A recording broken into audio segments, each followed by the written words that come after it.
And here's our hockey insider, Darren Dreger, to talk about this blockbuster deal. And Dregs, you don't see trades like this one too often. Superstar for superstar. So how did it all come together? Well, bigger picture, Corey, it probably dates back to the pause when the trade speculation around Patrik Laine and the Winnipeg Jets first surfaced. I don't think that there's any question.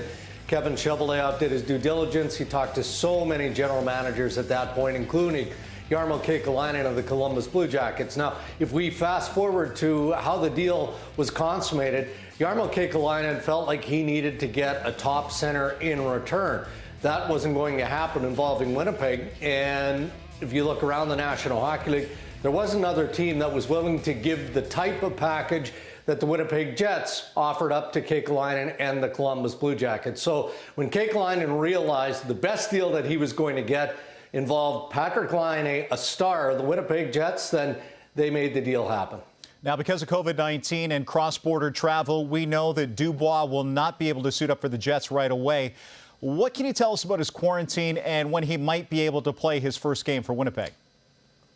Well, best case scenario would be a 7-day quarantine where he'd go through 4 negative tests and then be allowed back into the mix.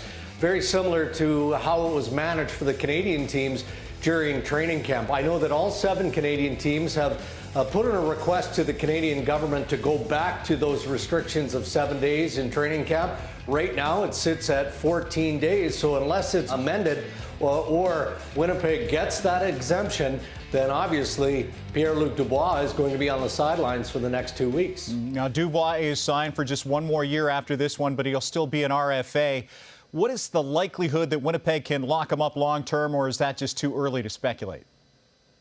It is a little bit early, but what we can say is that there's no doubt that there will be interest from the Winnipeg Jets standpoint to begin a negotiation or at least a dialogue with Pierre-Luc Dubois' agent Pat Brisson as early as this summer. That's when you're allowed to talk about a contract extension.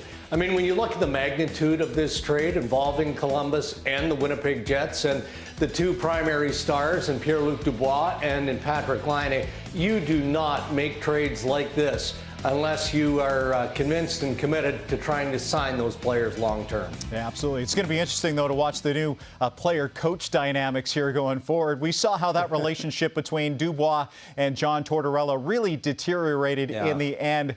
Will playing for Paul Maurice have an immediate benefit for Dubois? And what do you think about the Laine-Torts combination? How's that going to work out?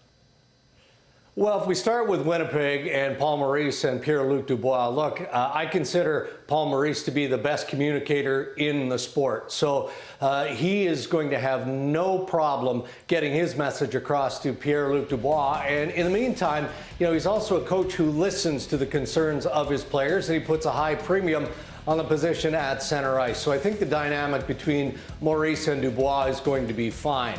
It's a bit more intriguing and interesting in Columbus between John Tortorella and now Patrik Laine. Patrik Laine has certainly heard his share of criticism, but you know what? He's going to help the Columbus Blue Jackets power play, and we know, because we've seen it a lot, Patrik Laine can flat out shoot the puck and score goals. And there isn't a coach in the National Hockey League that doesn't love when his star players are putting the puck in the net. So I think it's going to work well on both sides. Well, you told us last night it was imminent, and this morning it happened. Our hockey insider, Darren Dreger.